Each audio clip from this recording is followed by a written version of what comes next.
ایک ہے، اس کے علاوہ کسی کو سجدہ نہیں کیا جا سکتا، اس کے علاوہ کسی کو سجدہ نہیں کیا جا سکتا، نہ کرشن کو، نہ رام کو، نہ ہنومان کو، اور نہ ہی کسی اور دیوی دیوتاؤں کو۔ اور اسی طریقے سے مسلمانوں میں نہ خواجہ معین الدین چشتی اجمیری کو، نہ غوث اعظم کو، نہ عبد القادر جیلانی بغدادی کو، نہ نظام الدین اولیاء کو، نہ بابا فرید گنج کو، کسی کو بھی سجدہ نہیں کیا جا سکتا ہے۔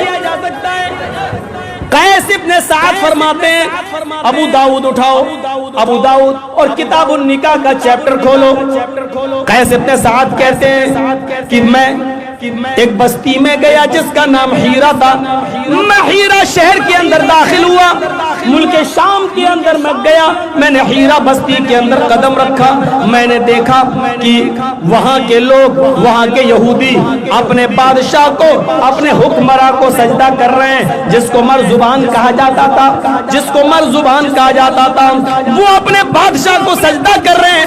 میں نے دل میں سوچا جب یہ اپنے بادشاہ کو سجدہ کر سکتے ہیں تو کیا میں محمد رسول اللہ کو سجدہ نہیں کر سکتا؟ جب یہ لوگ اپنے حکمراں کو اور حاکم کو سجدہ کر سکتے ہیں تو کیا میں اپنے نبی کو سجدہ نہیں کر سکتا؟ کہتے ہیں کہ میں بستی میں لوٹ کر آیا اور میں نے اللہ کے نبی صلی اللہ علیہ وسلم سے کہا، اے اللہ کے نبی، میں ہیرا گیا اور میں نے وہاں کے باشندوں کو دیکھا کہ وہ لوگ اپنے بادشاہ کو مرزبان کو سجدہ کر رہے ہیں۔ آپ زیادہ حقدار ہیں کہ ہم آپ کو سجدہ کریں، آپ زیادہ حقدار ہیں کہ ہم آپ کو سجدہ کریں، آپ ہمیں اجازت دیجئے۔ جب یہودی اپنے بادشاہ کو سجدہ کر سکتے ہیں تو کیا ہم اللہ کے رسول کو سجدہ نہیں کر سکتے؟ کیا ہم اللہ کے پیغمبر کو سجدہ نہیں کر سکتے؟ تو اللہ کے نبی نے فرمایا، ہائے مرزبان، لو مررت بقبری اکنت تسجد لہ، ہائے مرزبان، کیا تم میری قبر کے پاس سے گزرو گے؟ کیا تم کبھی میری قبر کے پاس سے گزرو گے تو کیا اس کو سجدہ کرو گے؟ مرزبان نے کہا نہیں۔ اے اللہ کے نبی، آپ کی قبر کے پاس سے گزروں گا تو سجدہ کیوں کروں گا؟ نہیں نہیں، میں نہیں کروں گا۔ آپ نے فرمایا فلا تفعلوا، ایسا کرنا بھی نہیں، ایسا کرنا بھی نہیں۔ غور سے سنو، قیس ابن سعد اجازت مانگ رہے زندگی میں سجدہ کرنے کی۔ اے اللہ کے رسول، یہودی اپنے بادشاہ کو سجدہ کر سکتے تو کیا میں اپنے رسول کو نہیں؟ آپ مجھے اجازت دیجئے کہ میں آپ کو سجدہ کروں۔ تو اللہ کے رسول کیا کہہ رہے ہیں؟ کیا میری قبر کے پاس سے گزرو گے تو سجدہ کرو گے؟ وہ زندگی میں اجازت مانگ رہا ہے اور آپ اپنی قبر کے بارے میں کہہ رہے ہیں کیا میری قبر کے پاس سے گزرو گے تو سجدہ کرو گے؟ اس نے کہا نہیں۔ جانتے ہو قبر والا جواب کیوں دیا آپ نے؟ وہ تو اجازت مانگ رہا زندگی میں سجدہ کرنے کی، لیکن آپ نے کہا کیا میری قبر کے پاس سے گزرو گے تو سجدہ کرو گے؟ کہا نہیں۔ کیوں؟ آپ کو فکر قبر کی ہو گئی، کیونکہ زندگی میں تو کسی کی ہمت ہے ہی نہیں جو مجھے سجدہ کرے۔ میری زندگی میں مجھے کون سجدہ کر سکتا ہے؟ اگر زندگی میں کوئی سجدہ کرے گا تو میں اس کو روک دوں گا۔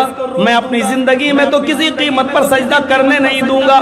کسی کی ہمت بھی نہیں ہے جو مجھے میری زندگی میں سجدہ کرے، لیکن فکر ہو گئی میری زندگی میں تو سجدہ نہیں کیا، لیکن میرے انتقال کے بعد کہیں یہ لوگ میری قبر کو سجدہ نہ کرنے لگے، اس وقت میں روک نہیں پاؤں گا، کیونکہ میں تو اللہ کو پیارا ہو جاؤں گا، پھر میں روک نہیں پاؤں گا۔ تو آپ کو فکر ہو گئی اپنے انتقال کے بعد کی کہ قبر کو یہ سجدہ نہ کرنے لگے، تو آپ نے اسی لیے منع کیا، کیا تم میری قبر کے پاس سے گزرو گے تو کیا سجدہ کرو گے؟ کہا نہیں۔ آپ نے کہا ایسا کرنا بھی نہیں۔ پھر آپ نے اپنی زندگی کے بارے میں بھی بتا دیا کہ تم مجھ سے زندگی میں سجدہ کرنے کی اجازت مانگ رہے ہو۔ ہاں، آپ نے فرمایا اللہ کے علاوہ اگر کسی غیر کو سجدہ کرنا جائز ہوتا تو میں عورتوں کو حکم دے دیتا کہ وہ اپنے شوہر کو سجدہ کریں، میں بیوی کو حکم دیتا کہ وہ اپنے شوہر کو سجدہ کریں۔ جب کوئی عورت اپنے پتی کو، اپنے شوہر کو سجدہ نہیں کر سکتی ہے تو پھر تم مجھے سجدہ کیسے کر سکتے ہو؟ اگر زندگی میں کسی کو سجدے کی اجازت ہوتی تو میں بیوی کو حکم دیتا کہ وہ اپنے شوہر کو سجدہ کرے، عورتوں کو حکم دیتا کہ وہ اپنے شوہروں کو سجدہ کریں، لیکن اللہ کے علاوہ کسی کو سجدہ کرنا چاہے۔